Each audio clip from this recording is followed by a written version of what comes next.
तो आपका मेरे स्प्रेडिंग लॉ ज्ञान चैनल पे स्वागत और अभिनंदन है। आज मैं आपको क्विक रिवीजन सिविल प्रक्रिया संहिता 1908 का करा रही हूँ। सिविल प्रक्रिया संहिता 1908 जो कि एक्ट नंबर 5 1908 है, जिसको गवर्नर जनरल की अनुमति 21 मार्च 1908 को मिली थी और उसका प्रवर्तन तिथि 1 जनवरी 1909 को है। ठीक है। और ये जो सिविल प्रक्रिया संहिता है ये प्रोसीजरल लॉ है, सब्सेंटिव नहीं है। प्रोसीजरल लॉ का क्या मतलब होता है तो प्रोसीजरल लॉ का मतलब है कि जो प्रक्रिया बताती है कि कोई भी समन कैसे होगा, वाद कैसे संस्थित होगा, मामला कैसे संस्थित होगा, कहाँ संस्थित होगा, फिर कौन न्यायालय देखेगा मैटर, अपील कहाँ होगा, ये सारी चीजें प्रोसीजरल लॉ में बताई जाती है। सिविल प्रक्रिया संहिता में सभी सिविल मैटर को देखा जाता है।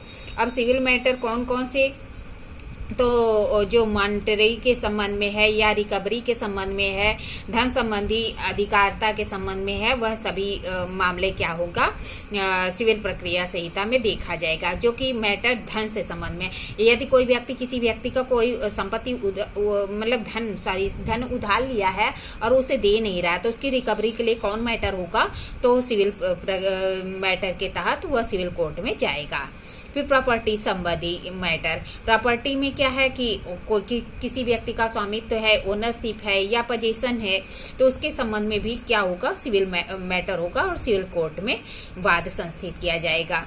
राइट संबंधी जैसे ईजमेंट में है कि किसको जो है रास्ते का अधिकार है, किसको हवा का अधिकार है, किसको प्रकाश का अधिकार है, ये सभी क्या होगा, ये सिविल मैटर है, सिविल में जाएगा सिविल न्यायालय के तहत। फिर लाइबिलिटी या प्रतिकर का मुकदमा या क्लेम का मुकदमा जो होता है वो सब कोई वर्कर है उसे कोई क्षति हो जाती है तो उसके लिए क्या होता है, प्रतिकर का मुकदमा होता है या क्लेम का मुकदमा होता है, वह सब सिविल मैटर के अंतर्गत आता है और सिविल कोर्ट में जाते हैं। अब क्या है कि इसमें कितने टोटल जो इसमें सेक्शन है 158 है, लेकिन पार्ट इसके 11 है, जबकि प्रारंभिक जो है प्रिलिमिनरी को छोड़कर जो प्रारंभिक भाग है उसको छोड़ के इसमें कितने भाग है, 11 भाग है। टोटल सेक्शन 158 है, टोटल आर्डर 51 है।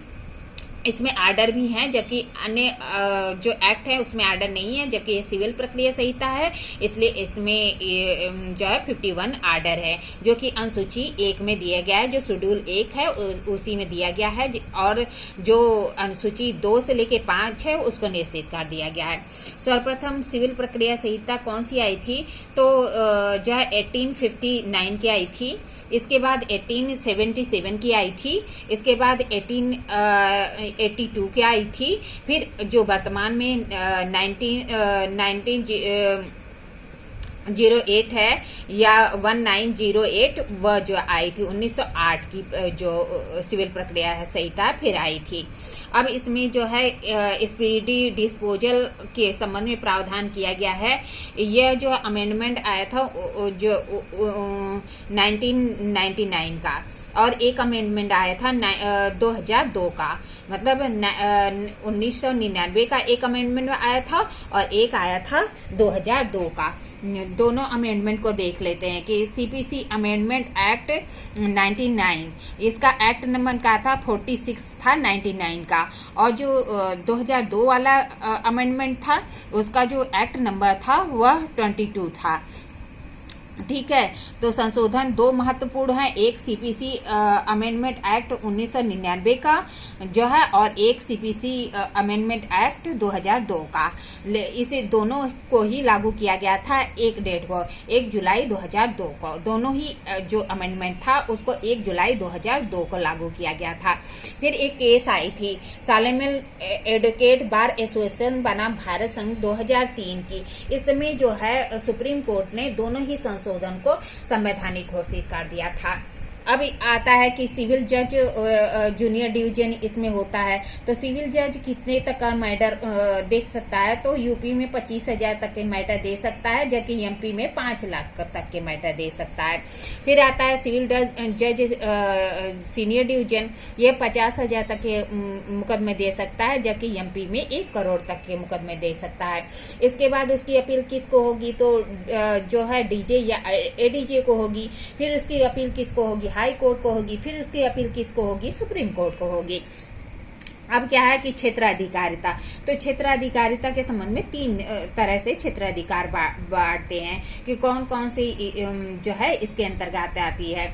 तो सबसे पहले जो है फिस्कल वैल्यू के मैटर होते हैं, जो कि धन संबंधी अधिकारिता के अंतर्गत आते हैं। जैसा मैंने ऊपर बताया कि क्या क्या है, सिविल जज जूनियर डिवीजन, सिविल जज सीनियर डिवीजन और जो डीजे है, यही जो उसकी अधिकारिता है जो धन की कि कितने तक का मैटर कौन सुनेगा, इसी को जो है क्या कहते हैं, धन संबंधी अधिकारिता कहते हैं।